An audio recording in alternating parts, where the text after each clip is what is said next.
In this video, I'm going to walk you through frog goalposts. So we're going to come to our frog position, which is a little bit like this. So knees are wide and the soles of the feet are together. You're going to tilt your pelvis forward so that you've got a small arch in your lower back. Having a small arch in your lower back does not mean flaring the whole of your spine and tipping your rib cage up. So the rib cage stays grounded on the floor throughout.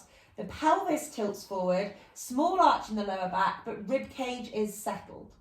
You're going to gently maintain a squeeze through your feet throughout the whole of the exercise. So the big toe joint, the fifth toe joint, and the heels squeeze together throughout this exercise. You may start quite quickly feeling a wobbling or a stretching on the inner thighs, and you might start feeling a burn on the outer thighs. That's perfect, that's what we want.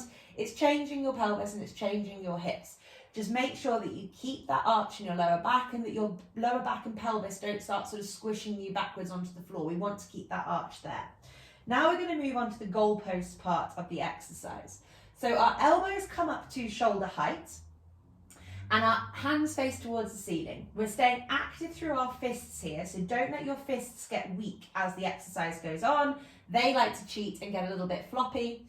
You are going to squeeze your shoulder blades back and down behind you. So there's not really very much exciting stuff to look at if you watch me on the screen, but you are using the muscles in between your shoulder blades to pull them together and to pull them far away from your ears. You are not flaring your rib cage to achieve that movement. The work is happening from the muscles in between the shoulders, not because you're puffing your rib cage up away from the floor. Your spine is compensating if you're doing that. The rib cage stays grounded, the work is happening from the muscles in between the shoulder blades. Keep your shoulders pulled back in that position throughout the exercise.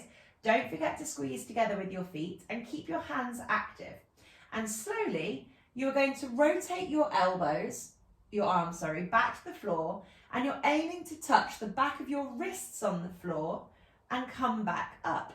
You're going to keep squeezing the shoulder blades back and down behind you. They're not changing position as you draw the arms forward.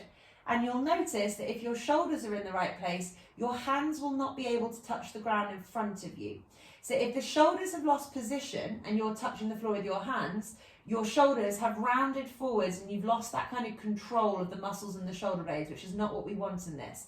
So if you're doing things properly, your arms are only going to be able to get to about here. You'll know that you're doing it properly because you're going to feel the work in your shoulders, versus this, the shoulders have just popped out socket kind of thing. Like, not in a bad way, but they're just not working in the way that we want them to. So keep the shoulders squeezed back and down. You're aiming for the backs of your wrists to touch the floor, not your hands. So I see lots of people that just tip their hands back, and that's the tightness in the shoulders kind of presenting itself to them. But what they do is they only start working within the realms of these kind of bent wrists like this. They never actually end up opening the shoulders. The back of the wrists being on the floor requires more function and opening from the shoulders.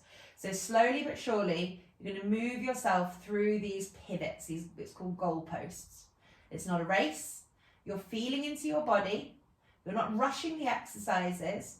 You're asking yourself questions like, how does it feel from side to side? Do I notice a weakness in one side that I don't feel in the other?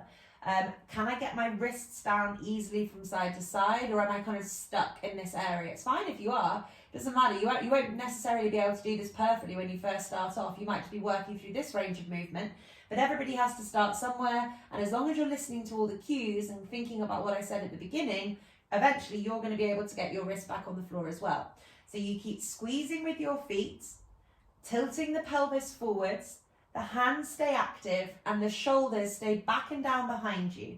The rib cage is not flaring, and you're not allowing your shoulders to roll forward up away from the floor. So they stay on the floor.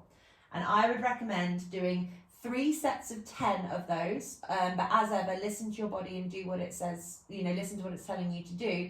But after each set of 10, just make sure that you reset, because you might notice that as you're doing this, your arms start sort of moving back down towards your torso. So you want to kind of reset, make sure that the elbows are directly out of the shoulders before you start round 2. So that is frog goalposts.